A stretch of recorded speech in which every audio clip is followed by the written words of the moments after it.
leaks. Natural nitrogen dioxide can inflame the linings of lungs, and it's linked to asthma development and respiration symptom aggravation.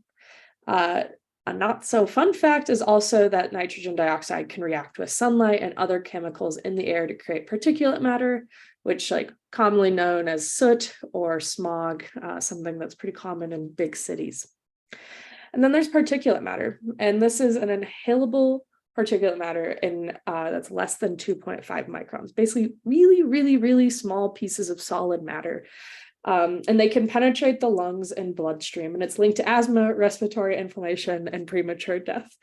So this slide's super fun, and but it's the truth is that there are multiple chemicals that are released when you burn appliances or you have gas appliances in your home that can be seriously health harming, both from leaks in gas appliances, but also in just from regular use of gas appliances.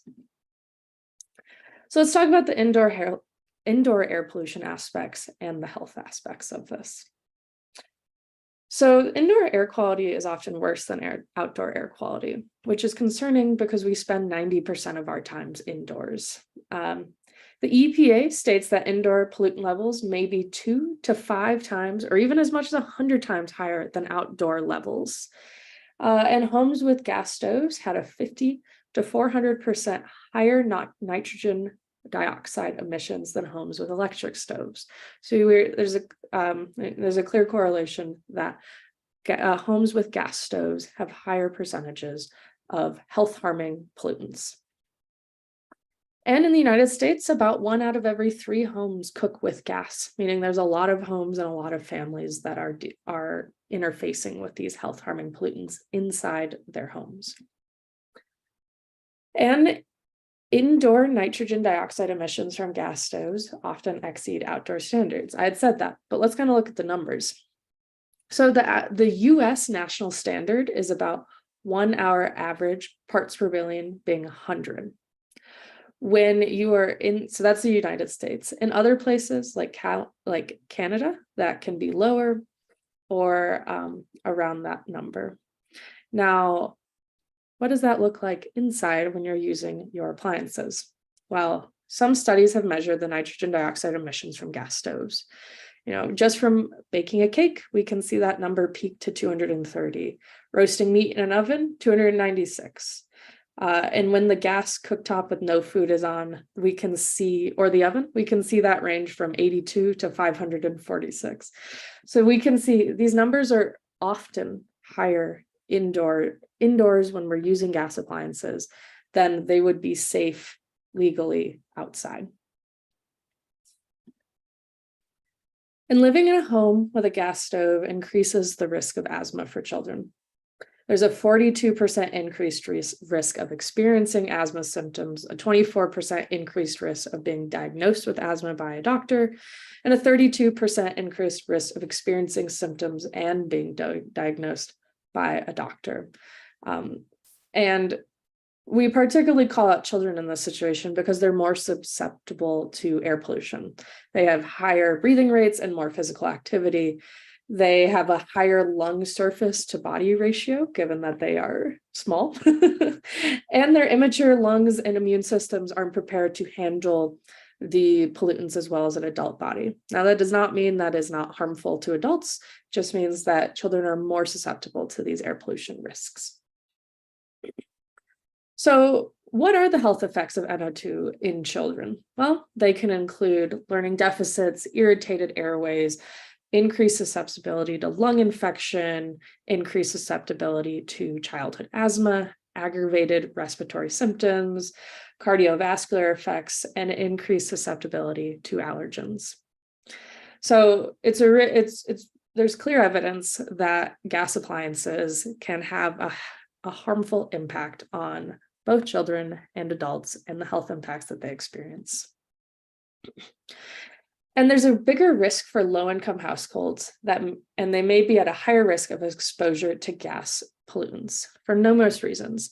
Low-income residents often have smaller unit sizes, more people in their homes, older homes with inadequate ventilation, Often homes are using stoves or ovens for supplemental heat, especially in cold climates, which Michigan certainly is one. Higher exposure to outdoor pollution, and a greater asthma burden. So all of these risks that we've talked about in the previous slides are seen to be greater in low-income communities for numerous reasons. Now that we've talked about indoor, let's talk about outdoor air pollution.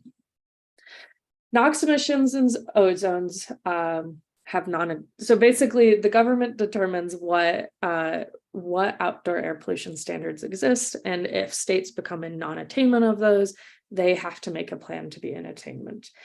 And Michigan has some regions in Michigan, as you can see in this plot here, from the dashed lines. It means that there are parts of Michigan that are in non-attainment. And many of the top 25 most polluted cities in the US are in the Midwest, including the Detroit, Warren, and Ann Arbor area.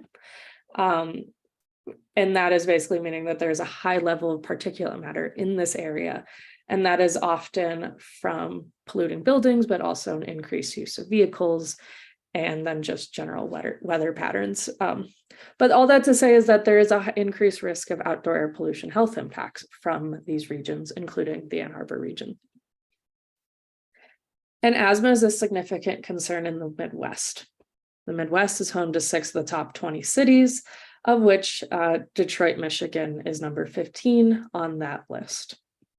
And again, although certainly not the only reason, gas stoves have been seen to contribute to increased risk in asthma. So what's the solution? How can people support making at least their homes and buildings healthier? Well, whole home retrofits. What is that? We can get on to more positive things. A whole home retrofit basically is working to support a healthy, safety, and affordable home. That can look like replacing appliances with electric, non-polluting appliances. That can look like increasing ventilation, improving insulation so homes are more comfortable and resilient during extreme cold snaps or during grid failures. That can look like adding on-site renewable energy, etc. So really looking at the home as a holistic repair instead of doing one-off upgrades. But let's actually talk about what a whole building retrofit is. We kind of think about it in 4 main categories.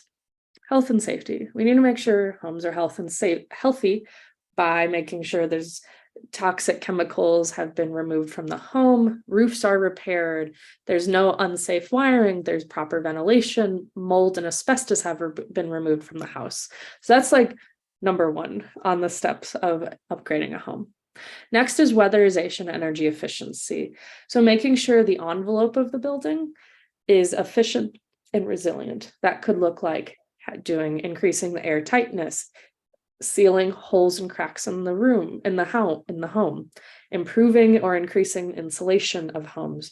This is all to reduce energy use, make homes more resilient during extreme weather events, and to make them more affordable, because you don't need to run your heat as often if the heat stays in your home longer with better insulation.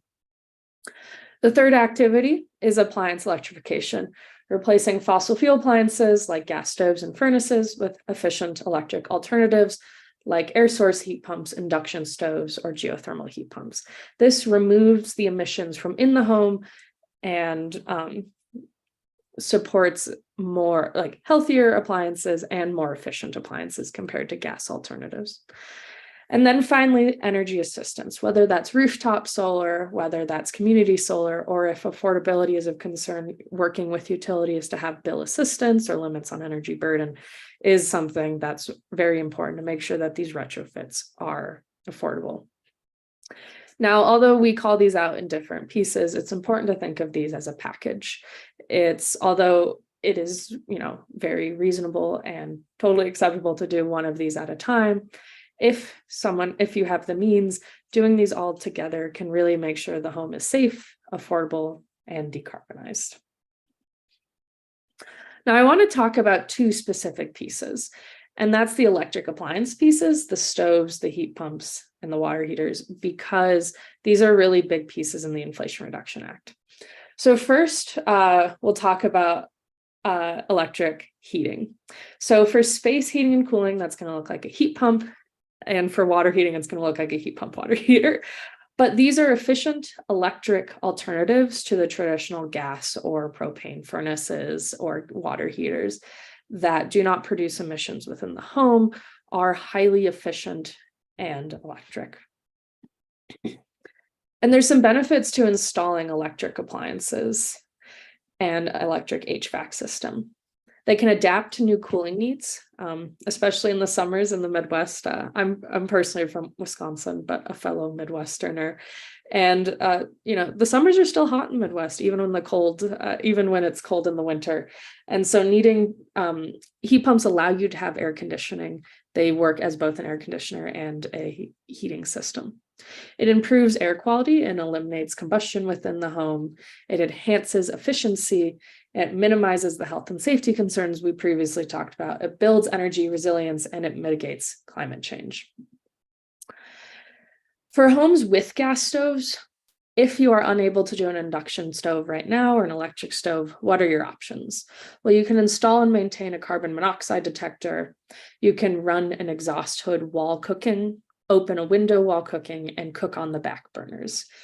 If a full replacement of your gas stove is not possible, consider a plug-in induction stove. So for about $50, you can get like an induction hot plate that you can use. And those are, you can plug them into your kitchen outlet, set them on top of your existing stove, and you can use that. And that's a good trial run if you want to try switch into an electric or induction stove, or you just don't have the money right now to do that. So those are some options if replacing your stove right now is not easy. And all this to say is like climate and public health emergency is an urgent one, and it's something that we need to address now. So how can we address it? The Inflation Reduction Act, which can help us reduce costs. There's a lot of incentives in the Inflation Reduction Act that can be paired with local utility incentives to support bringing the cost down for upgrades.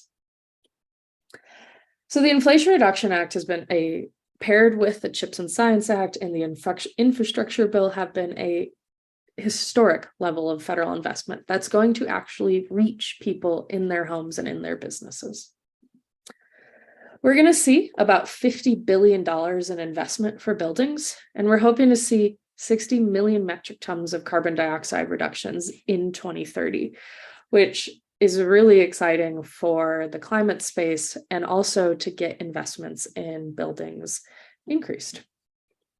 So let's actually take a snapshot of what the building provisions look like for homeowners and individuals. So there's two kind of main camps. There's tax credits. So there's improvements to existing and additions to existing tax credits. These include new energy efficient homes. You can get up to $5,000 for new homes. You can get up to $2,000 for a heat pump in residential spaces. You can get up to $5 per square foot for upgrading commercial buildings. You can get 30% off of solar and geothermal projects in the residential space. And you can get 30% off or more for commercial clean energy projects.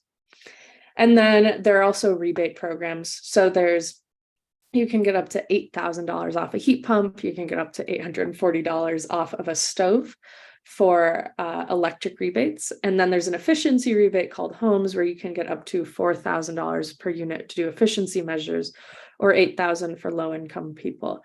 These tax credits on half the screen, these are live right now, and they can be accessed. The rebates, Michigan will likely have these ready to go by early 2024. So I want to take a minute to get a little deeper into a few of these, and then we'll pass it off to the next speaker. But for one of the tax credits, 25C, the energy efficient residential home, this one is currently live. And I just wanted to pause here to show that there's various funding that people can access. It's up to $2,000 for a heat pump. You can get $600 for panel electric upgrades, or money for exterior doors. And many of these do cover labor costs. And how you access these is you apply for a tax credit on your taxes. So you do need tax appetite.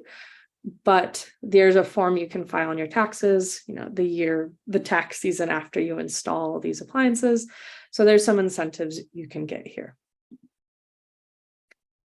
There's a tax credit called 25D, where you can get 30% off solar PV, solar hot waters, geothermal heat pumps, battery storage, and these can be in new construction and retrofits. I will say roofing materials do not count, but I wanted to flag this as an opportunity. If people were interested in putting solar PV, you can get, or geothermal heat pumps or battery storage, you can get 30% off that project. And then we're going to go into two of the rebates. So these are rebates, again, they're going to be launching probably early 2024. But you can see here that here are some of the incentives people can get. They can get up to $8,000 off a heat pump, $1,700 off a heat pump water heater, $840 for an electric stove. And this is actually one of the only incentives available in Michigan for electric stoves. So that's going to be really helpful for people looking to replace that appliance. And then there's funding for breaker box upgrades, electric wiring, weatherization, and there's actually $500 kickback for contractors who do this work too. I'll flag that this rebate is for low and moderate income people. So people are only eligible for this one if you have 150% of the area median income. For those people who don't know if they are at that number or not, that's something that can be checked on the state website, and I can share that with people later if that's helpful. But this is a snapshot of how much people could get for replacing appliances starting in early 2024. And then finally, I'll talk about the last rebate, which is the homes efficiency rebate. So this one, this graph's a little bit confusing, but I'll break it down for us. Basically, the homes rebate cares about how much energy savings you're expected to reduce from your upgrades. So if you put in, if you seal a bunch of holes in your house, you put in insulation, etc., and you are determined, and there will be energy auditors who can support you doing this. And it's determined that your building saves between 20 and 35%. You can get up to $2,000 rebate or 50% of the project for single family homes, $2,000 per unit in multifamily homes, and then double those numbers if you are 150% of the area median income or a low income family. If your energy savings are 35% or more, that all those numbers double, so you could get up to $4,000 per unit for single and multifamily and $8,000 for low income people.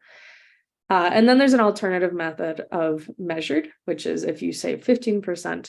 Now I know all these, like, what does 20%, what does 35% mean? That's something that contractors and energy auditors will have guidance from the state to support people understanding these numbers. So I wanted to kind of end it here with, what does this mean for Michigan? Michigan's going to get, at minimum, $211 million from just the rebate programs, and they're expected to get even more from the tax credits. This could mean that 60,000 homes get electrification upgrades, 33,000 homes could get whole home efficiency upgrades just from the rebates alone. The tax credits are expected to mean Michigan could receive 185,000 incentivized heat pumps, 16,000 new efficient homes, and 3 million square feet of commercial space retrofitted, which, although that is obviously not the entire state, that's a significant portion of the state that can get lower cost incentives for upgrading their homes. So, in summary, gas appliances are harmful for human health, but the Inflation Reduction Act has incentives to make homes more efficient, healthier, safer, more affordable, and all electric. So with that, I thank you for the time. I will hand it back to Hannah, and I believe Brett is next. Just as a retroactive introduction for Lauren, so she joined RMI Carbon Free Buildings team in 2021. And she currently works with cities and states throughout the Midwest to decarbonize and electrify the region's building stock. Besides broad building, decarbonization, and electrification policy, she's also focused on working with states across the country to most efficiently implement federal funding for buildings. Before coming to RMI, Lauren earned her master's in environmental and resources from UW-Madison with a focus on energy analysis and policy.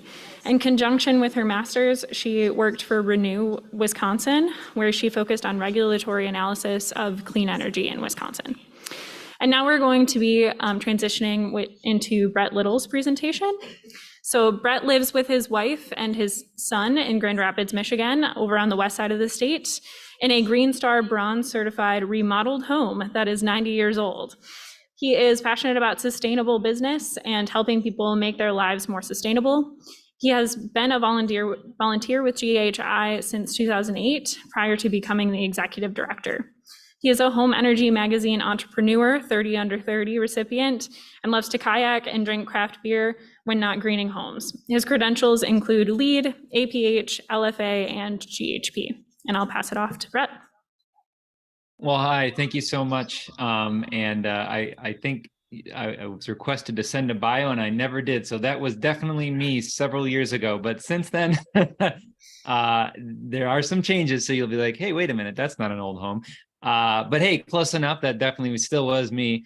So again, my name's Brett Little. I'm actually now the education manager here at the nonprofit, the Green Home Institute. The Green Home Institute has a mission to empower people to make healthier and more sustainable choices in the renovation and the construction of the places we live.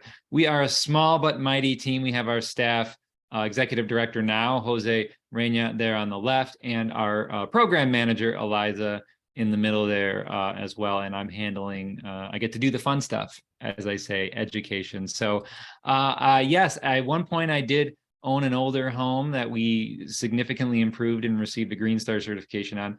Since then, I have purchased a different house and have done likewise. And so all the things we're going to talk about here today, many of them I've already done or I'm planning to do. So I promise I wouldn't ask you to do something that I haven't done. I've received many of these tax credits and used many of these programs.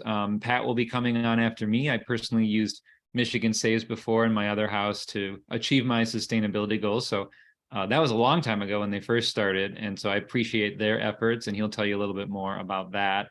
And I've also used the previous versions of the Inflation Reduction Act credits when they weren't worth as much to achieve sustainability goals for my house as well. So you can learn all about those on our website and what I did and what I'm still working on as well. And Lauren really did a fantastic job. So I was able to remove a lot of my slides because she covered a lot of things. So I really appreciate that. And I'll just kind of summarize a couple parts. But this is an actual screenshot from the federal government's website. And I know, your accountant might like that because it's very formal, right? It's from the DOE. The IRS certainly is not going to get as geeky as the DOE is, but and so there's a direct link there, and we can send that out from energy.gov where you can see all of these tax credits. If you're still doing your taxes from 2022, there's what you can get on the left side, and then boom, here's what you can get on the right side. And on the left side, I've used those before on a home. And the crazy thing about the old tax credit was it was $500 maximum. One time in your life forever, only one, no matter if you had 10 homes, you could only use it once. Very silly. And so the Inflation Reduction Act came along, fixed that, and now you can reapply for, upwards of $3,200 each year. It's in tiers of $3,200, $2,000, and $1,200, depending on what you're doing and all the other stuff. And you can apply for that every year, as opposed to a one and done kind of thing. So that they've really fixed, that approach as well. And like I said, I've used the older versions here and got these credits both for solar and for home energy efficiency. And, in a lower tax bracket, I didn't think I would get the solar credit. And I just got solar anyway, because it was the right thing to do. But I was surprised that I was able to take advantage of the credit. So I try to, inform people that you might be able to as well. Another thing that we won't talk about today, but I'm going to briefly talk about, is using the refinancing and mortgage strategy, your own home, as a mechanism by which to finance your electrification and your solar projects. That's the tool I used. I refinanced my mortgage, and I'm for, and no offense to any funder out there, but even with the rates being up, it's still one of the best, I think, financial ways to achieve your goals, because it's also a part of your home. And I increased the value of my home by doing these things by 3%. So that was a strategy I used. And so if you're buying a home, or going to buy a new home, or building a new home, use this process to fund your efficiency, and you can, get a lot more done that way. And so that's how it works. You use the IRA funds, you use maybe the mortgage, maybe Michigan Saves, maybe a couple other things that come out, and it's called braided funding. They all come together to help you achieve electrification, energy efficiency, hopefully a net zero energy, zero carbon home. That's where we want to get everyone to. That's also healthy, right? And water efficient. So here's the tax credits. I'm going to take a little bit of a deeper dive into the Energy Stars website that gets a little more geeky on the types of products you have to get. It gets very, very specific, and they're still building this ship as they fly it, if you will, on what's available for these tax credits. So if you go to their website and you look at the non-business, so what's the opposite of a business? That's a not business. That's you, a resident. It's a little silly, but anyway, and you can see here all of this little a la carte menu of all the fun things you can do in your house. Most of it's electrification. That's where most of the money is going. And so if you click on one of these things on their website, it'll take you in a little bit deeper. So let's click on our very favorite heat pump water heaters, right? Everyone should have one now. It's easy. I put one in 2018. Didn't cost any more money switching from gas, even though electric rates are higher. And so again, it's going to give you some very, very specific information, give you some information that your accountant's going to like, right? So they can help you figure out if you can get this. And then it's going to tell you on their website what kind of products are approvable for these credits. And so I use the heat pump water heater one because this one is built very nicely. The heat pump, air source heat pump, not so nice. The other ones, you get a checklist, an Excel document. So they've got some work to do, but the heat pump one, they've really, went out of their way to get that one built out quick. And so you can kind of see all the approvable ones, and the idea is that the federal government's going to keep that up to date as we go. So this is something we call the home energy efficiency pyramid. And so we refer back to this in the pecking order and by which you should make improvements to your home. Now, every home is different. Every home is in a different place, but on average, we find these are the things that are going to yield, that are going to be the cheapest, most do-it-yourself friendly, but they'll save the least energy, least carbon, and from a comfort standpoint, maybe have the least impact. Going up there, you're going to have more expensive things that save more energy, more carbon, take more work, less do-it-yourself friendly. And again, so that just depends on, again, where your house is at and where your needs and where your goals are. So before we even get into electrification, you need to start with awareness and understanding. You need to get your electric bill, you need to get your gas bill, you need to look at it, you need to assemble this, put it together and go, how much energy am I using? And then we would recommend heading over to the new EPA Energy Star yardstick program, which you can throw in 12 months worth of gas data, 12 months worth of electric, and then your home square footage and your home age, and it will spit out something called energy use intensity. That's how much energy you use per square foot. And it will tell you, are you in a really good place or a bad place? Because then you know how much work you have to do to improve your home, how much money it might be as well. And they give you some guidelines and to help you plan a project. The other thing that's really important is not to consider just how much energy you use, but when you use energy.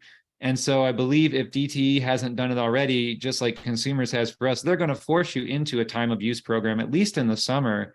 And you can opt into more in-depth ones where, again, if you can keep your energy away from that peak time, at least here, it's 2 to 7. I don't know where it is for you all, but that's a carbon intense time. That's when plants that are placed in more urban areas or areas of color are polluting those people in those areas even more. So you can shift your energy away from those times. It's more carbon intense, more unhealthy for urban communities, and then also, save money that way too. So you might want to be thinking about that during your awareness session.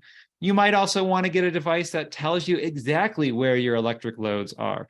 Doesn't work so great for gas. That's another reason to get rid of gas. You can't tell where the gas is being burned and when. You have no idea. But with electricity, we can get it down to the plug load and figure out where you're using power and make a plan to get rid of it. You also want to get a green home inspection done on your house. And we offer these. We've been doing them in Ann Arbor, and we can help you out. You can get up to $150 or 30% of the cost back for hiring one of our green home inspector teams to come out and do that energy audit, that home inspection assessment with you as well. And maybe the city at some point will have other benefits. Who knows, in the state. But right now, this is through the Inflation Reduction Act. Check with your accountant, of course. You might be able to get some of that money back for doing that. So our green home inspectors or energy auditor, I think you've got a fantastic auditor there in the audience with you, Amanda, I think, and maybe some others. So raise your hand if you're out there. But whoever they are, they can do these things, right? And so they're going to do a blower door test. They're going to give you information. Hopefully they're doing a Department of Energy home energy score on your house, right? Because what that's going to tell you is, again, based on the features of your home, it's going to tell you how well your home is doing, what the energy use and carbon use is of the house. And then it's going to put an improvement plan together. Now, this is key because Lauren was talking about this for that new rebate that's coming out next year. This will be tied to actual dollars, right? This will be real money up to, I think, $4,000 maybe if you do energy efficiency reductions through one of these modeling softwares. And so that's something we're helping gear up people in Michigan to start doing now. And so one of these systems, again, is just going to tell you how much energy your home is using and what you should do to improve it. And if you want to electrify, what will be the ramifications of electrifying? Could it end up, costing you more? And if so, should you do other things first? And it'll help you put an improvement plan together to figure that out. And so, yeah, we have folks that can help you out on our website at greenhomeinstitute.org. The other thing you want to do is get your heating and cooling contractor into your house right now to do a manual J heat load calculation. If they don't know what you're talking about when you ask them to do that, don't work with them, right? Or educate them, right? I mean, that's the other thing. We want to educate folks. So they could probably use the blower door test, right? Because your heating and cooling contractor, they're not lugging this blower door around, right? So they could use the test that we did, or Amanda, or whoever's in the room there, and they're going to take that data and they're going to throw it into their heat load calculation and then tell you if you're going to switch to a heat pump system, how big it should be, what the right size is for your house, or if you make improvements for your house, they can do that. So they can take our modeling and work with that and do that now. Don't wait until your system is damaged or broken or falling apart, and get that calculation done now and get ready. So because this is an electrification event, we're going to skip across a couple parts of the pyramid here, but we have a full talk on our website, on our YouTube channel, if you want to check out more. First of all, the Energy Star has a really awesome video on heat pump dryers, heat pump condensing dryers. They're super energy efficient. I've personally had a condensing dryer that has no exterior exhaust. It just dumps it right down the drain. I've had one for a decade. Works amazing. And then if you can eliminate that exhaust is just an air leak, it's a water leak, it's a pest entry, and it clogs up, and it can cause dryer fires, right? So get rid of all that, plug up the hole, get a condensing dryer or a heat pump dryer, and they're going to be super energy efficient. Right now, there's not a specific tax credit for that right now, but I believe under the ones coming next year, there might be something like that. And then also induction cooking, right? If you love cooking, then you probably hate cooking on electric. Fine, that's fair enough. So you're going to want to switch to induction. We just did a fantastic webinar with an organization who kind of had a cook who is an engineer there, and he took us through cooking some things and walked us through it. And so you can check that out on our website. What's really cool about this particular induction unit is it has a battery that comes with it. One of the second problems that people have with induction or with electric cooking is that when the power goes out, so does the system, whereas you can keep cooking on gas. So you can keep polluting your house when the power's out because your vent fan doesn't work anymore. Bad idea. So this has a battery in it, and you can keep on cooking for about 3 days of no power when the power goes out. And so that's coming your way soon too. You can check that out. We're anticipating all devices to probably have little mini batteries in them to protect against power outages. And then also, again, you're going to probably need to upgrade your electrical systems for these types of things, or the things we're going to talk about. So again, there's up to $600, 30% of the cost to improve your electrical systems from the 25 home C tax credit available. Now, I believe this can also be paired with what you might need to do with to get an electric car, which also has additional tax credits. And then I don't know if DTE funds some of that. I think they do. I know consumers pretty much paid for most of mine when I installed mine. So, if DTE doesn't do that, then tell them, please do so. Okay, so water heater. Now we're getting into electrification. That's the next thing on our list, right? So you can get pretty boring. You can get up to $600 for a high efficiency tank water heater or an on-demand water heater. But again, that's gas, and the on-demand water heaters can be very expensive to retrofit. There used to be the Green Dream a long time ago, but now we have the new Green Dream for water heaters, and that is the heat pump water heater. Here's a photo of mine. I've had one since 2018, never had any issues with it. Again, electric rates are higher than gas rates. They still are. And when I switched from my gas to my electric water heater, I saw no difference in cost. And so the way that these work is that they suck in air from the top, and then a fan pulls it in. It passes through a filter. So you got to clean that filter every now and then, very easy to do. And then it goes through a compressor, heats up refrigerant, heats the tank up, and then, gives you your hot water. And then there's a condensate line that you have to account for as well that, dumps some of that water out. So again, these devices, depending on which kind you get, some of them are made right here in Michigan, right in our own backyard. But some of these have built-in systems that you can use your smartphone. And I get all sorts of data on mine. I can see when it's using energy. I can tell it when to turn down. And it can work as a time of use program. So every day my system turns down between 2 and 7 o'clock. That's my peak time. It just turns down. And rarely, unless I have a huge demand at that time, rarely does the system ever fire up at that time. So it's helping me, again, burn less carbon and stay, off the grid, if you will, during those peak times, at least from a water heating standpoint. And again, this is the big tax credit, $2,000 or 30% of the cost for that heat pump water heater. So that's, quite a bit. And I know typically the utilities do not allow fuel switching. So if you have a gas water heater, and I bet a majority of you do, and you want to go switch to electric, you cannot receive a rebate from your utility that I know of. Now, things are changing, but I know that, that is typically the case. And so that's, something that the IRA has sought to fix. So air sealing and insulating. So again, very important. This helps with comfort. This helps with health. Can't be understated. There's tax credits for this as well as for doors. And so we're not going to get into this too much here today. But again, there's, people in the room who raise your hand can help you do this, get the audit done, get the air sealing, get the insulation done. Again, if your water heater is failing, you're not going to care about air sealing and insulation. You need a new water heater. So get ready to get an electric one. Get a quote today. Don't wait. But if you've got some time, get that air sealing and insulation done this year, use the credit for that this year, and then you can use some of the credit for the heat pump water heater before it fails, next year, with some of those home performance contractors hanging out there in the room. And with Michigan Saves, they're going to help you finance it. Okay, heating, ventilation, cooling, HVAC, right? That's the big, besides cooking, right? I understand, cooking. Okay, that's a problem. You love cooking. You're not sure, like Lauren said, use the top plate, use the single top plate, test it out, get your feet wet. All right, I get it. I hear you.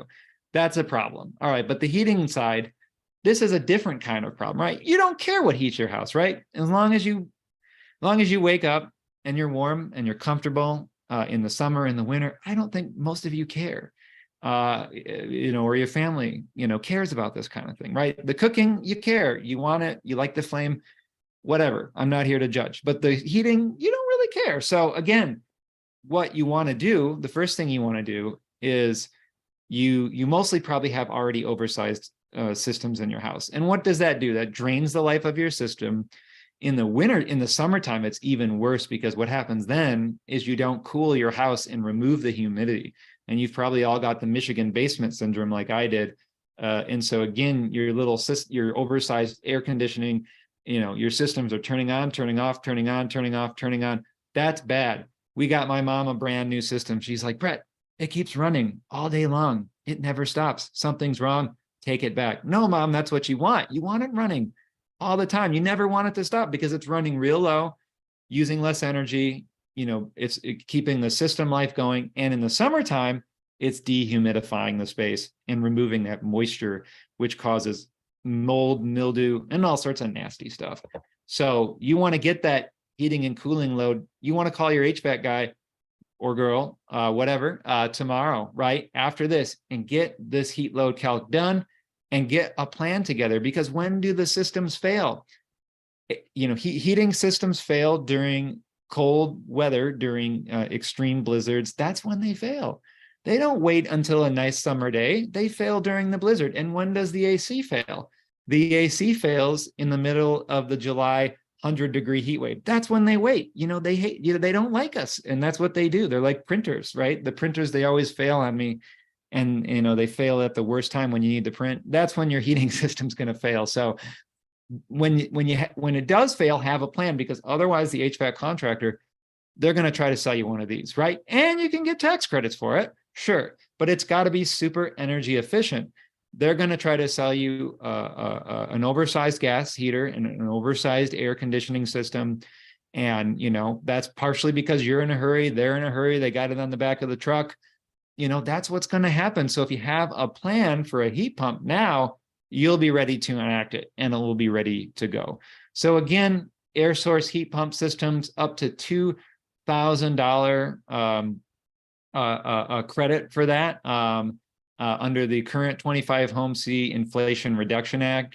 And, the thing you want to do is you want to make sure you have a cold weather climate certified heat pump, because I've seen ones that got installed that were not cold weather climate. And, at that point, you're going to have really high electric bills because your backup resistance heater is going to kick in. And it's going to use a lot of power, right? If you have a cold weather climate one, I would actually say you may not need a backup resistance heater. I don't have one. And there was just one time during the middle of a cold snap when the Texas grid went down in February 2021. I remember we couldn't get our heat up to 68. It was 64. Oh my gosh, I put on some slippers. Okay. And then it was up, within a couple hours. That was the middle of the morning. So that was the only time when, it was in the negatives and my system couldn't get me up to 68 degrees. I'm still alive to tell you about it. So anyway, these systems work great. And so the DOE gives you very specific metrics by which you need to hit when you purchase these systems. So be very careful that your heating and cooling contractor is getting you the systems at these higher levels of efficiencies, which is going to save you money as well. And then also comply with the tax credit. We really appreciate our friends over at Mitsubishi, because unfortunately the DOE's website, if you go there, it's missing so much information, and they're working on it, right? But our friends over at Mitsubishi have put together this list, and they kind of pair up all the systems they have in the South or the North on which products are viable that you can use. And so do other manufacturers as well. I think they're trying to come out the gate and try to help you figure out, again, what systems you can use. And then also, the most energy efficient system on the planet, of course, is a ground source heat pump system, otherwise known as geothermal. And this uses a different type of tax credit. It's the 25D through the solar tax credit. And so this can be paired with the other tax credits without conflicting each other to my understanding, but consult with your tax advisor. And so geothermal, is the most efficient. It can be used to also heat water as well, and cool. But it's going to take a lot of space of drilling and extra costs. So that's why they give you a significantly boosted tax credit, on that. And then a lot of you might want to consider, hey, I have a furnace that works great. I don't have AC, or my AC is failing. You can get a dual fuel heat pump, and a lot of manufacturers have them now, and you can pair it with the furnace. And so what happens basically is the heat pump pretty much works on the shoulder seasons, the summer. So in the summer, it's an air conditioning, of course. And then it's in the shoulder seasons, it's heating when the temperatures, like it is right now in the 40s or 50s. And then when it gets really cold, 30, 20 negative, then your gas furnace kicks in. And this is like the best approach to take from a cost standpoint right now, with the way that our rates are structured, with what I would call significantly low gas rates due to subsidization and very high electric rates due to who knows what's happening. But so anyway, now, unfortunately, the tax credit, to our knowledge, is not as nice if you go this route. So it's probably only, that $600 for the outdoor heat pump serving as the air conditioning is my understanding, but we're trying to get more information. But again, if you're concerned about costs, these can all be modeled in the home energy score tools that we use. So finally, windows. And the only thing I'll really say about windows is that in most cases, brand new windows are very expensive. And so now they have storm windows on the inside that you can measure up through a device that they'll send you. You can install them all yourself. And you can, from my understanding, I'm told you can get the tax credit for it. So, and you can do exterior storm windows as well if you like that. And so this is a much more affordable way to also reduce drafts in your home and improve the efficiency of your windows without the expense of brand new windows, because they're just so expensive, and the tax credit doesn't help too much on that. And then finally, once you've done all these things, now is the time to get the solar and the batteries. 30% tax, non-refundable tax credit on those. I've received it. It worked. I can tell you that, but you have to consult with your tax advisor.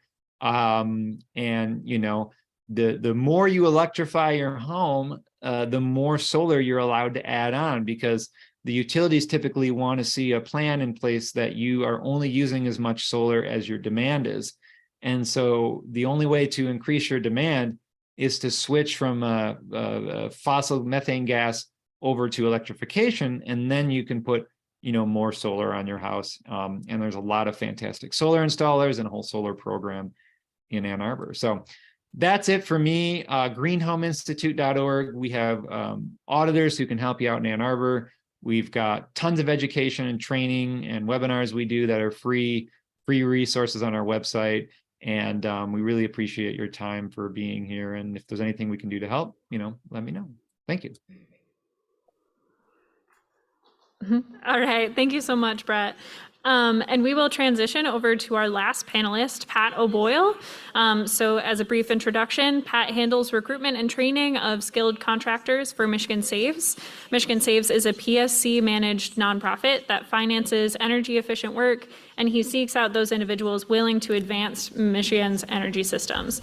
In this role, he finds himself amongst a group that cares about equal access to efficient homes as deeply as his grandmother did.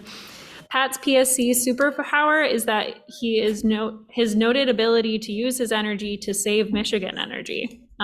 So Pat, take it away. We also have a good marketing team.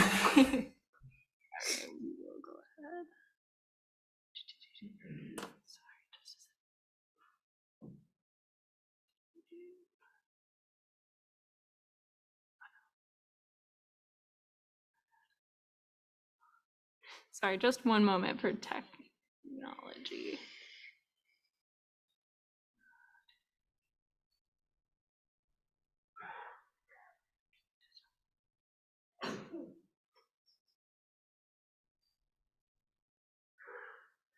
And then presentation.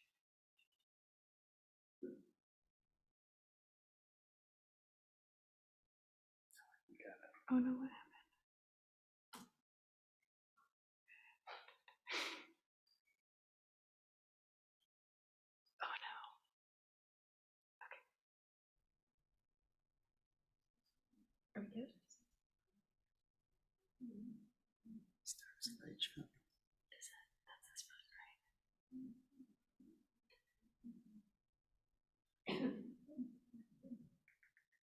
There you go. Great.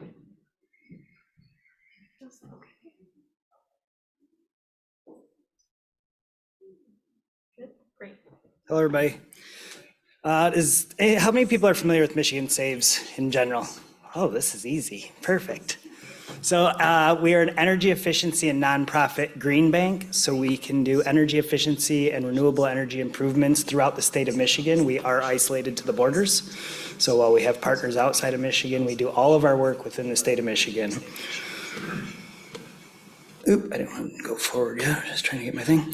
We have 6 lenders that operate within our program, and then we have roughly 1,000 contractors, again, 2 of which have been kind enough to join us tonight. And essentially, we train our contractors on our program, and we work with our lenders to have a streamlined process on the back end. So if you're working with one of our lenders and one of our contractors, we hope that the process is going to be very smooth, as opposed to calling someone randomly off the phone and then calling your bank, trying to get financing available for some of the measures that Brett was talking about, solar, any of these improvements, air sealing, insulation, heat pumps. We currently, that bottom number is I'm proud of that number. Our team has taken that. We had about 8 million and some change in grant funding that we have turned into $476 million in improvements with residential properties and businesses throughout the state of Michigan. Also municipalities, nonprofits we work with as well. I focused most of this on the residential side of electrification. Here's kind of the nuts and bolts on the residential side is we have unsecured loans up to $100,000, and we'll focus on kind of the $5,000 plus or the $25,000 plus, because most of these projects, unless you're, as Brett mentioned, you want to, if you can, stack the projects or the braided financing above these numbers. It's great to piecemeal the projects, and in many cases, either something breaks and you need your slippers, or you're looking at something more comprehensive, like what Amanda does, where she does these audits at your home and says, your furnace is this old, we see that you need insulation up here, but you really called because you wanted to do solar down the road. So an auditor or a home performance contractor can help you walk through that process. And when the HVAC company is out there as well, they can make these recommendations to you of the next steps to go forward.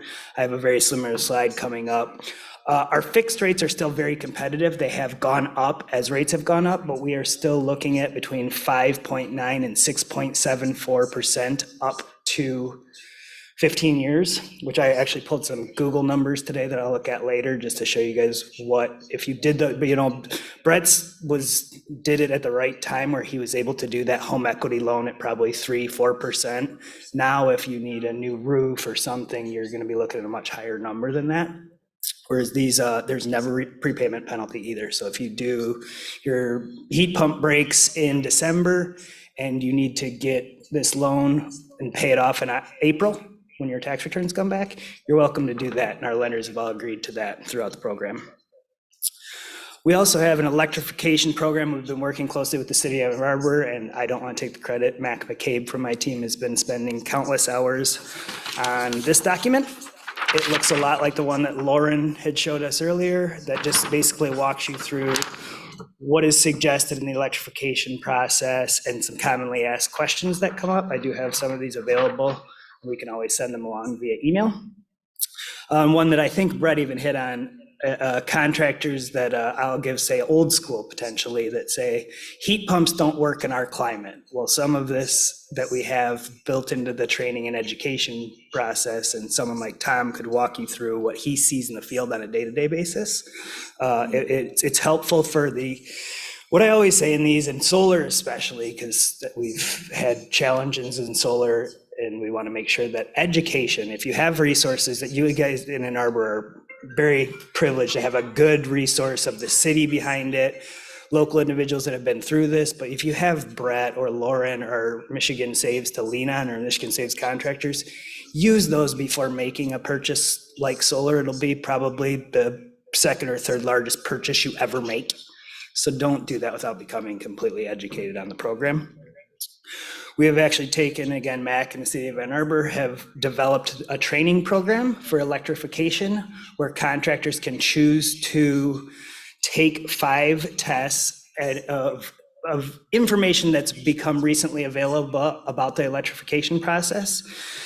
What that then does on our contractor page, so if you are interested in getting a quote from a Michigan Saves contractor or a contractor in general, whether you're going to use financing or not, you can go to our website, which is michigansaves.org. You can click in the upper right, it says find a contractor, and you can search by zip code, and then whatever certification or what heating and cooling, we actually have an electrification where it'll sort to which contractors have the expertise in which you're looking for. There are currently 22, and you don't have to be an electrification, you don't have to work in only electrification issues. So the HVAC contractors can take this if they'd like to. Home performance contractors, we actually have a window contractor that wanted to learn more to make sure they were educated about the future. So that's a great, we're proud of that program as well. I'm going to skip now over to solar. I spend a lot of my time in solar. So this is the Michigan Saves overview of what we'd accomplished in solar in the last 11 years approximately. One thing that's crazy here is that we've seen in the last year and a half, the size of the solar systems that we've been installing have gone up. I think that's because we used to have a cap of $40,000 for our program. Now it's 100, so therefore the size of the system was capped at a smaller number. And then this battery one is something we deal with every day. And I think both Lauren and Brett mentioned that starting in 2023, the federal tax credit, ITC tax credit, can actually provide a 30% credit on storage, battery storage only, not being associated to that. Again, as Brett carefully said multiple times, please consult your tax accountant before moving forward with that. Not everybody can get their 30% tax credit, which again, from what Lauren was speaking about and Brett was speaking about, is different than the rebates. There's 2 separate deals there. Make sure you understand that that's not one and the same. We're happy to help with that as well. And then we have a little side note that the finance amount and cost per watt for battery-related projects, a majority of batteries are installed with solar systems, but we're seeing some places where solar doesn't work. The middle of the woods, a condo association that doesn't allow whole home generators, places like that where we're actually seeing some battery storage by themselves. This is what we're here to talk about, is what does it look like for me to do this? And I used a pretty generic interest rate of 6.49, which is kind of one of our middle rates right now. This is our average size solar system currently, and it's a 15-year loan. If you do have the ability to re-amortize that loan, and I'll try to go slow through this, is you will be eligible over the course of 1 year or multiple years for up to $8,859.67. That can be applied free of charge at any of our lenders at any time. You can put down 20%, 30%, 35%, and they will re-amortize your loan to new monthly payment for that point moving forward, which then allows you to essentially have a much lower monthly payment for the remaining X period of that loan. But it does keep your interest rate fixed of whatever you qualified for today. So if they go up between now and then, you stay at the same rate at that point in the future. I'm happy to stay after. We can talk if anybody has those questions, any solar questions at all. I'm happy to stay after. But please use your resources available to you. That's the best way to go through this process. Don't try to learn everything on your own if you have these resources available. Obviously, you showed up tonight, so you're attempting to do that, but we are happy to help you. And again, whether you use Michigan Saves for your financing or not, please use our contractor resources. We talk with them every single day. They're a very good group of individuals, and we're happy to have them there. Thank you. That's it for me. We got a question already. Yeah, fire away. So you had listed there that the average system was a 10K system. What is that as far as average size of the home? What does that relate to? It's all about your electrical usage. So if you have a heat pump water, you could have a 1,000 square foot home and everything electric, or a 4,000 square foot home and everything gas. So, but well, that's what I'm kind of asking on. So what I'm curious what the average ends up being of the size of the house. I talk to one of my solar contractors. Our solar contractors get multiple quotes and or talk to this individual here who's in houses every single day, including today. There is no average. That is just an average size of the physical amount of system that we have put in over the last 11 years. And it's gone up, again, 2 years ago, it was 1.5 kW less than it is today. All right, we will have a comprehensive Q&A in just a moment, but oh, you're totally fine. Does anyone else have any questions before I give a brief wrap-up presentation? Cool.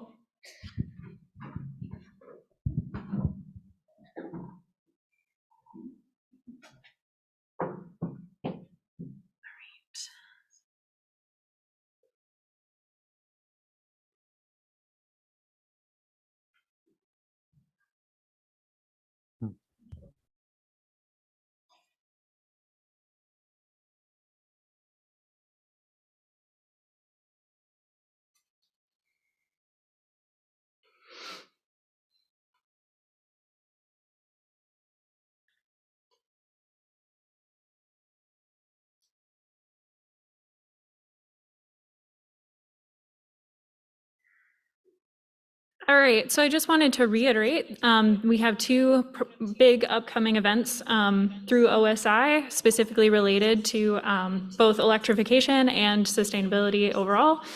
So the Home Electrification Expo is going to be August 11th from 4 to 9:30 at the Farmers Market. And then our next sustainability forum will be Renewed Renewables, and we will cover a lot of solar resources and technologies that are within the system. And we'll have our OSI solar representative, Julie Roth, presenting. So there are a lot of things coming through OSI related to electrification. A lot of those resources and events are kind of upcoming, and some of that isn't completely ready for the public quite yet. But we do want to highlight that we are planning on having a home energy advisor program that will hopefully be launching in 2023. And we have a pilot that's going to be launching in the next couple months. And then that will also be paired with a home energy assessment. We also want to call attention to Rewiring America. They have a really great tool that can calculate those IRA rebates for you. And also just information is limited within that, just because of how the IRA funding is trickling down. But it's definitely a good first step and good source as you go along. And we also wanted to highlight that we do have some municipal rebates coming through the climate millage that was passed this past September. And some of these rebates can be paired with those federal resources. So we want to call attention to that and make sure that you guys stay tuned to how you can best use those resources.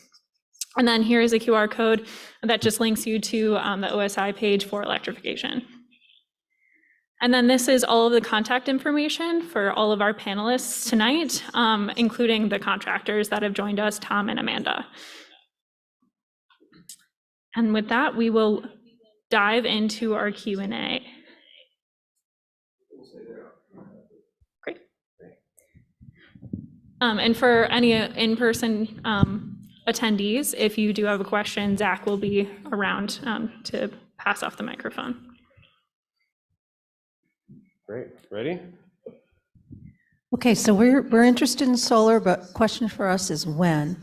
And there's a whole bunch of factors that are going into that. First of all, we just got windows this year, and that was a huge expense. But say 5 years from now, we need to change our roof over. It's still a good roof. We look at that. We look at how the technology is going to change over 5 years. We're looking at how long will some of these incentives be available and funded. And I'm wondering if someone could address what are the things that we need to look at in order to make a decision of when do we do this? Okay.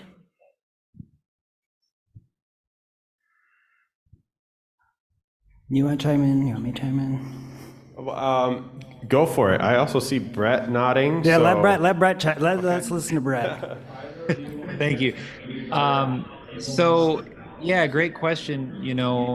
Again, I kind of point back to, again, having that assessment done to your house. I love solar. I have solar, but solar is the last thing you want. Windows is the second last thing that you want. So you want to make sure you've got the other items improved on your house as far as efficiency, electrification goes, depending on how old your systems are getting. So I would recommend that first, especially since you had said that your roof is going to need to be replaced in 5 years.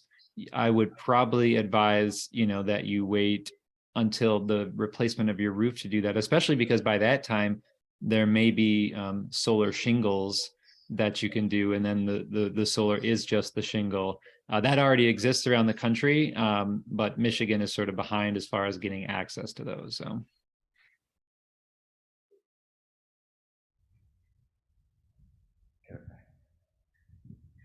I'm a little puzzled. So there's tax credits and there's rebates. Is it double dipping? Can you get a rebate for something as well as a tax credit? You can, but my understanding, even as Brett mentioned it, many of the actual rebates are getting money back, not just a tax credit. Many of those won't be fleshed out or available until 2024.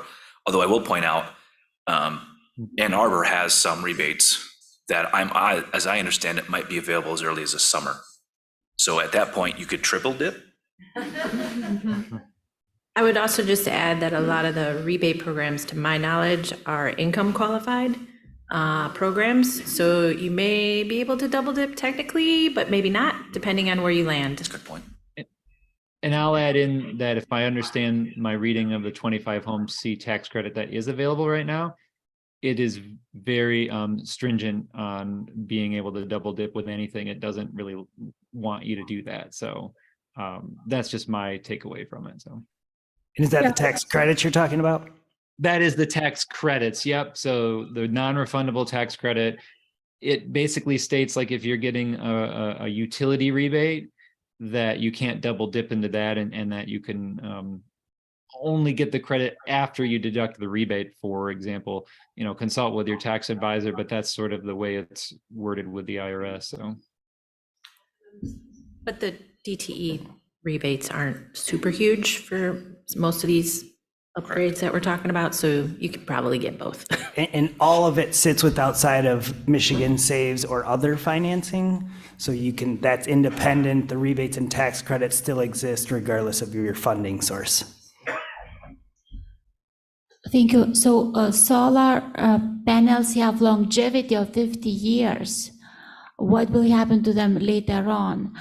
And then, if geothermal is a reverse solar, how deep should be the drills, and would Ann Arbor have like a drilling machine for all of us to borrow and kind of, to reduce the cost?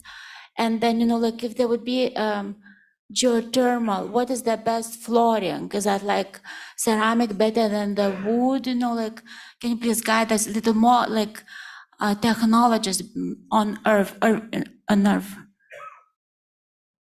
I can do, as far as the recycling on the bottom of this resource, that is one of the things that was included in this is Next Cycle Michigan. So that's currently available. I would say that I would hope there's more resources available within the next 50 years as we see more of this stuff. But the solar panels, they don't biodegrade.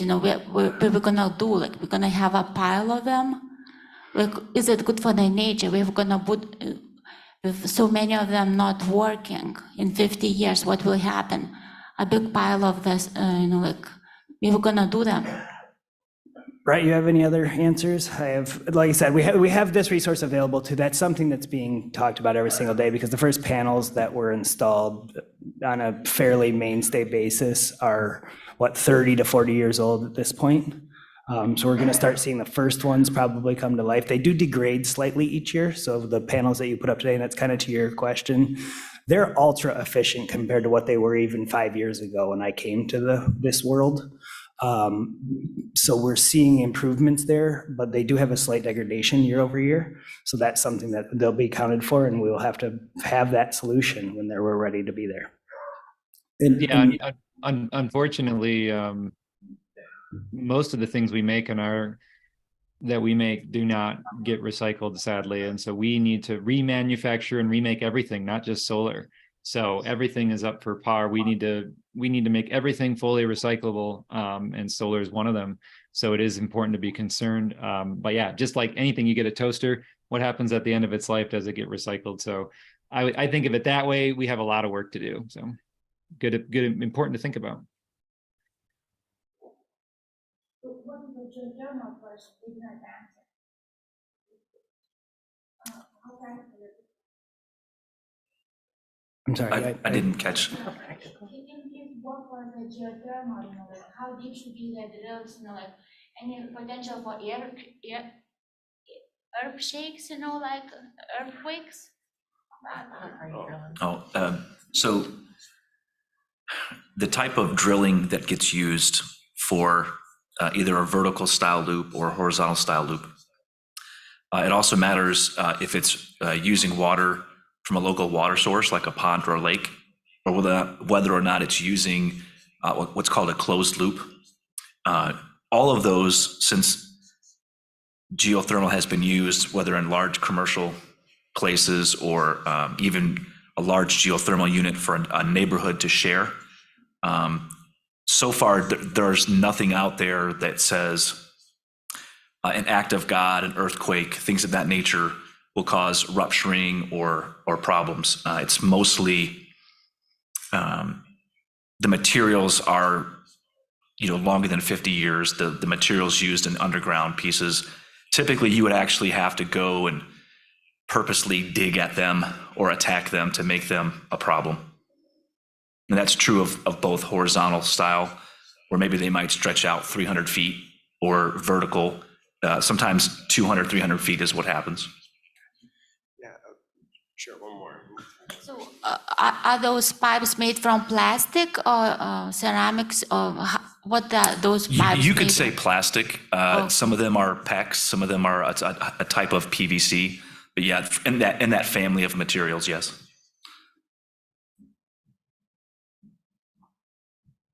I was going to address a couple things that she asked about. One in particular regarding the recycling of the panels and Next Cycle. Our company is actually a member of as a Next Cycle partner.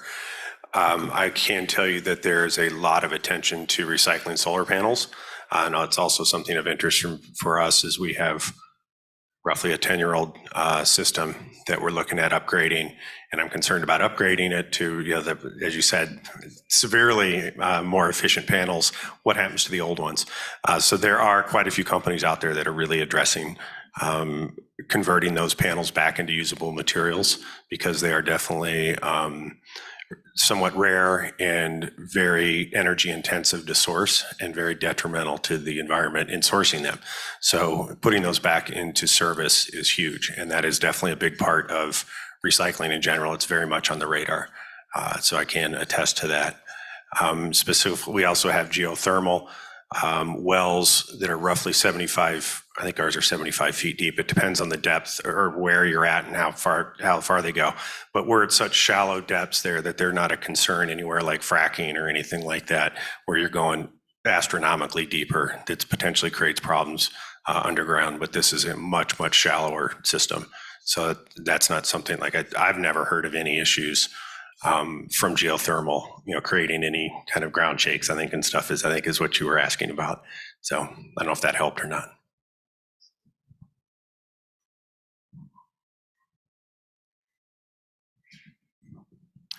Thank you for all this. There was mention made of solar roof shingles. Is that possible? I mean, we're being approached in our house that we should get a new roof.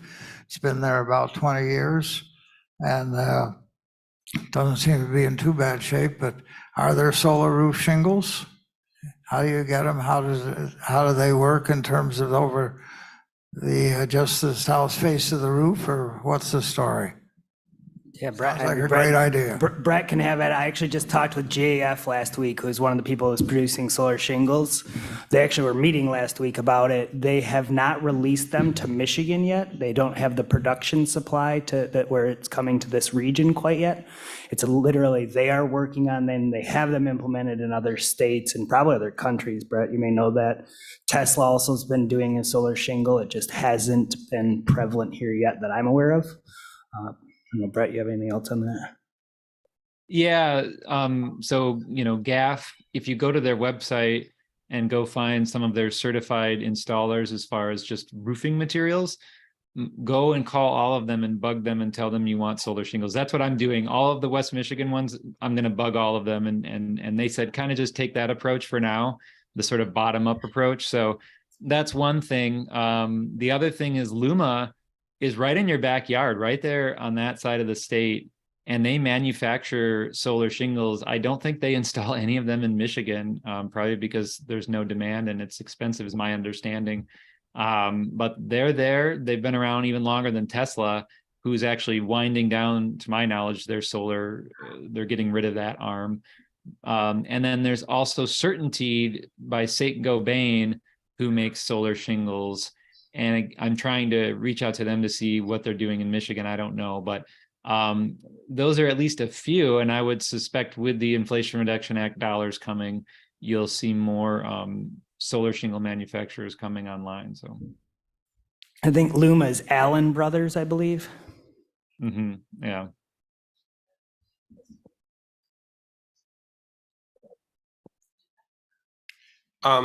I'm going to call quickly on the one, there are some questions on the Q&A on Zoom, and I see that some of our online panelists have been already addressing some of those, and that's great. Thank you so much. For those who are present and or watching the recording, we'll repeat a couple of those questions. One just came in about more info on the Ann Arbor rebates, as Tom mentioned those, and wondering what that will cover. For those who can't see me, I'm Zach Watt-Smith. I'm in the Office of Sustainability, and we are working on some of those rebates right now. Those are coming out of the millage, the climate millage that was passed by Ann Arbor residents just last November. So we are building those rebates. We're trying our best to model them off of other successful programs and rebate structures that we've seen in other cities who have climate action millages similar to ours. So keep an eye out for those. We're hoping to see those late summer, but they should be forthcoming. And we're trying to pair them also, like Tom mentioned, with a lot of the rebates that are already out there. But we want it to fill some gaps, but also to be able to get folks closer to attaining the things that they're trying to install their homes. So to the person who asked that online, sorry, we don't have the answers for you yet. Please stay tuned. Keep an eye on sustainability stuff on the sustainability website, and we'll keep you updated. I'm probably going to ask him possible questions because Time. I have a house that's a brick colonial on a golf course, and I've already replaced the roof, and I've replaced, what else did I do? Oh, I replaced all the windows for very beautiful new 21 windows. I probably have to sell the house within a couple of years because I'm just too old to maintain this. It's just too large for me. And so I think what I'm asking is, can an advisor suggest to me what sort of things I can do that won't be so expensive that I can't just pay for them and pass that on to the buyer? Let's see, I thought of something. What was it? No, I've forgotten. Oh, I know. I don't have, I do have gas range and a gas oven, so I figured that's one of the list. But I thought a counselor in this area could say, well, you could afford to do this, this, this, and this, and still sell the house, to reclaim some of that expense in the next 2 years. So that's the impossible question. I'll take a stab at it, but I also know that I think the Office of Sustainability has an advisory program too, so I'll go first, I guess. So we could perform a home energy audit, or you could contact a certified home energy auditor to come out. There's plenty great ones that service this area. And based on the results from their assessment of your unique, sounds like lovely home, we could make some recommendations based on the findings. There might be some opportunities to incorporate some upgrades into the value of your home. So energy efficient homes should be worth more and should sell more. There's different avenues to make those improvements happen that way. The other thing is, so far, no one in this golf community has been allowed to put any solar panels on their roof, and I would like to be the first one. Awesome. To do it. Has anyone ever done that before, tried to convince a community to give up its rules and allow you to put something on the roof? A client of ours did, and they were successful. We've had other clients that were not. So, you know, each story is unique in that aspect. I think you have a pretty supportive community around you, so you might have some extra support and oomph for the fight. You sure can. I'll just chip in a little bit more to build on that. Thank you. There are some things that the Office of Sustainability are working on. The Solarize program that has been in existence here since 2019 and has been wildly successful. We just crossed the 4 megawatt mark of solar installed on homes. This is one of the largest barriers that the Solarize program runs into are HOAs and bylaws.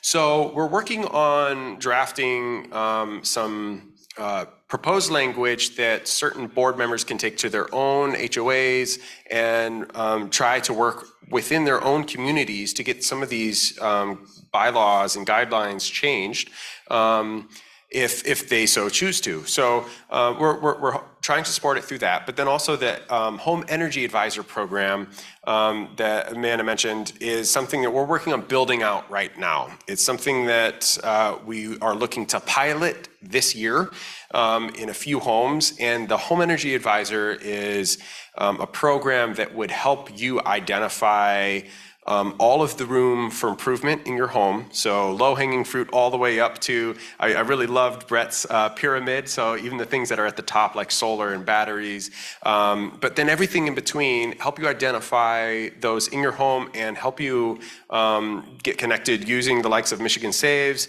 to make those things happen. And to really build a plan for you, kind of a roadmap or a bike map, maybe we like to say instead, to getting to full electrification and full efficiency. So, If you offer papers that I could give to my HOA that might convince them, that might change their mind, I would really need that to help. To help answer your impossible question, I would also invite you to speak to the other homeowners and see if you can't find some brothers and sisters. I would recommend also finding contractors like Amanda or myself that can help do a mock-up of sorts of what it might mean for your home and allow that to be part of what you present. I would encourage you to not go it alone at all. I think that if you have people in the space around you that agree, you'll have a lot more luck. Just like Amanda, we've had some success. Part of my world is also like backup generators, and I realize they run on natural gas, but there are a lot of homeowners associations that don't want that. And we've been successful in drawing up plans. Here's where it would go. Here's what it would look like. Here's how we can make it look less like a big piece of equipment. So certainly talking with solar contractors might help you, but I think generally, if that is your ultimate mission to be the first, that's awesome. But even just getting them to loosen the grip on some of the regulations, helping them see how that can be important, in this century. So.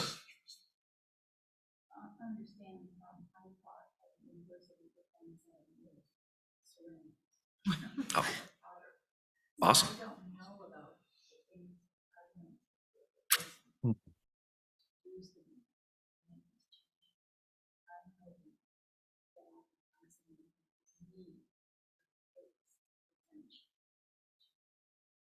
I volunteer as tribute. I volunteer, yes, I'll help you. Excellent. Let's do maybe one more question in person, and then maybe we can revisit some of the Q&A from our online viewers. Okay, I'm going to cheat and say I have two questions. One, and you choose to answer them or not, I guess. One, a generalized question for A20, but also really going bigger, going to Rocky Mountain, and building off of the last question. Are any of you specifically working with assessors of properties to help them understand the value of these upgrades and additions and all of those things? I know to some degree, actually was just talking to Brett about this somewhat recently. We had our house recently appraised, and this is no joke, our house was appraised well over a $200,000 difference between two different appraisers.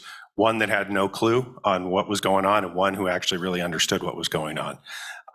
So on the Rocky Mountain, so I'm looking on the largest level here at Rocky Mountain being here. Are you guys working with whether there's any kind of national regulations or controls on that assessors are mandated to become more educated in the things we're talking about here today? That being question one, and then the other one I can take sort of off. We are actually, our system, we are a net zero house. The system's a little over 10 years, and we are looking for upgrades and repair on our system. The only thing really we're missing are the batteries out of that whole pyramid. And is there any funding currently available to help us in that? So we'll go back to Michigan and say, well, I can talk to you afterwards. So we're just focused on the first question.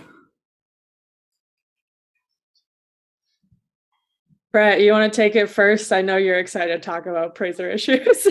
Well, Paula and I just texted you because I'm like, I didn't realize you had such a huge discrepancy, and I didn't catch that part. So I'd like to learn more, but you know, it's hard.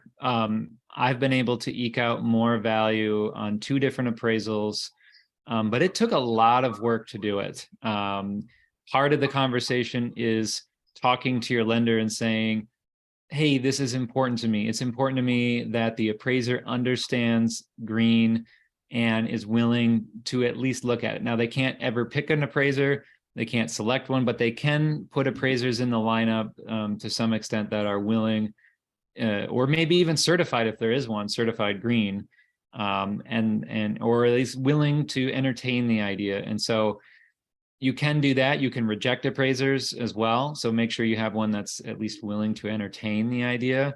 And then perhaps that's what you went through, Paul. And then, you know, from there, they have to be given all the information and all the resources on what's going on in the house that might be an energy audit, because they don't really probably want the liability of those things. So they like to defer to other programs.